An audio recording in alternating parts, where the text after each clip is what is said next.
I'm the Reverend Bosco Peters, and my website is liturgy.co.nz. And today I want to think about the Christian spirituality that is nourished in Christian monasteries, and that will help us as we together all try to battle COVID-19.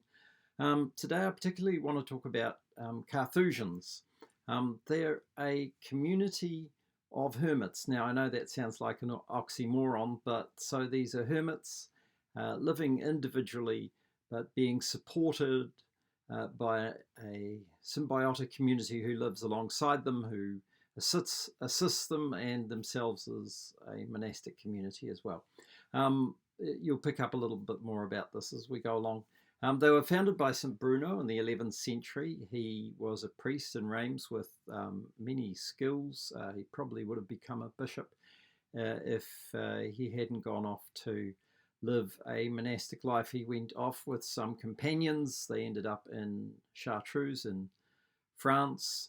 And I will show you some photographs. These are my photographs to help explain some of this lifestyle.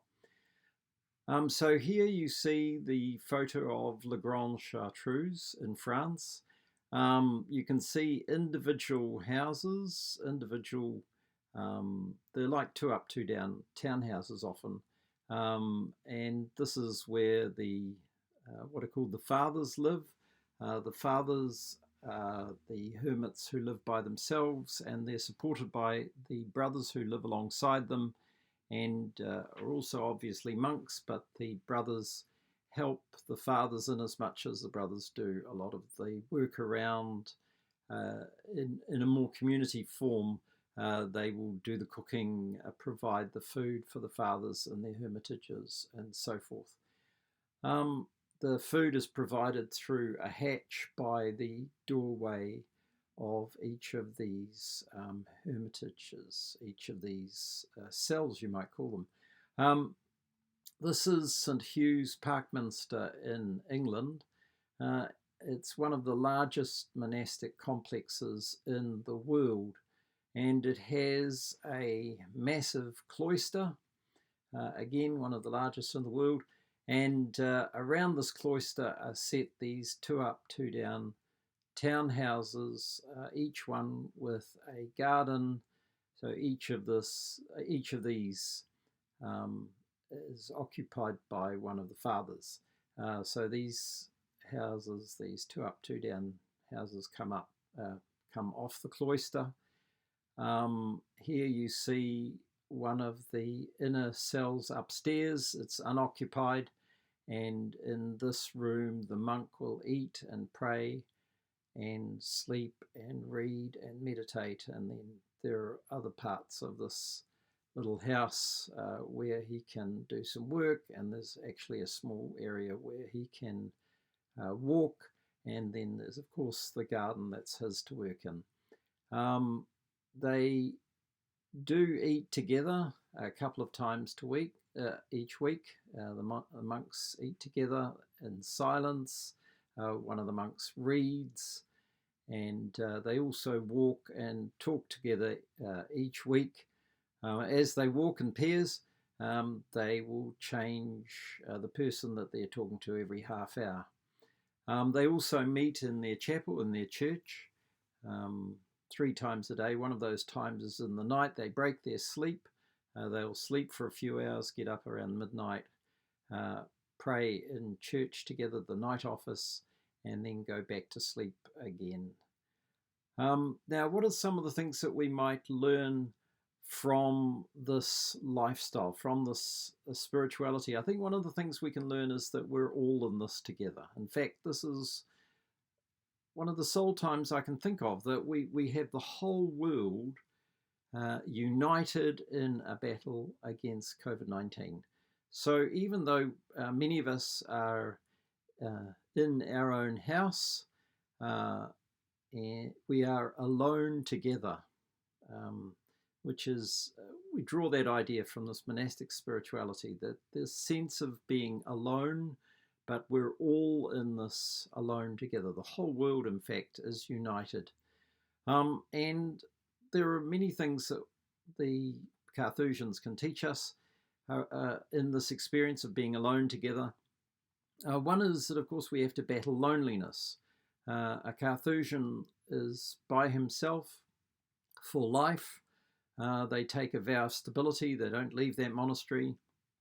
And so this having to live like this in this one place for us it's for a period of weeks, but we can learn from their experience of loneliness, to be gentle with ourselves, to be accepting of ourselves, to not be too hard on ourselves, to not expect too much from ourselves. The opposite is this, that we're often with people now in the same household 24/7. And again, that fits in with this vow of stability. These monks live in this community for life. And you might think they don't have a lot of contact with each other, but of course they're conscious of whatever's happening in the next little house. And when they meet together, I've read of, there can be frustrations and irritations, and there can be the smallest things that can get on our nerve.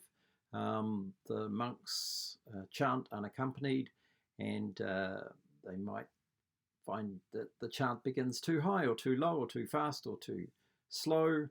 And so similarly, when they go on their walks, they're very careful that they don't irritate each other by talking about things that will not enhance community. And so that we can learn from that as we live in our household, that there will be certain things that we need to be gentle with each other, and we need to give each other space. And there are certain things we don't bring up because we are living with each other in these intense days together.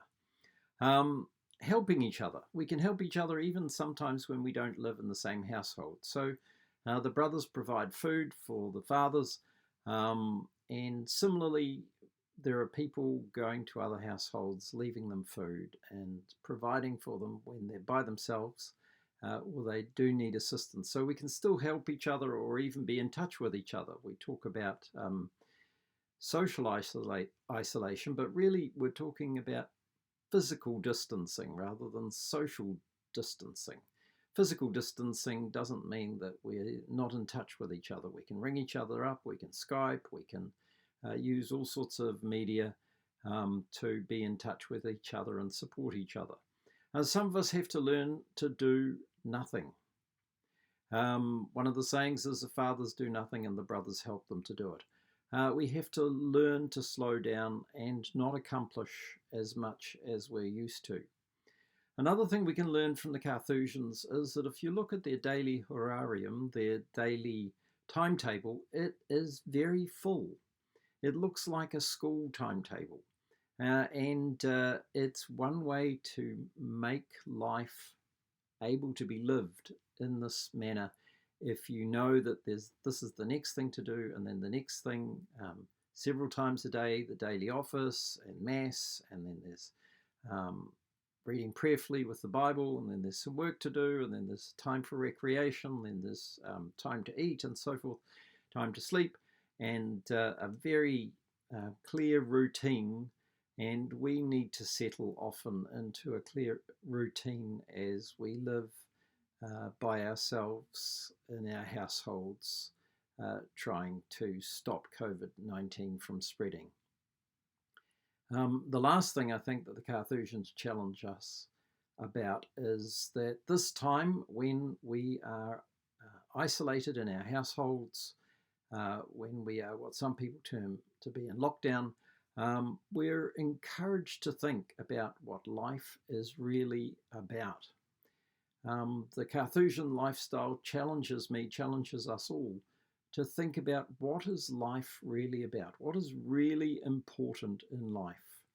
And this time when we are in our households is a wonderful opportunity to pause and think, what is life really about? What is the important thing in my life?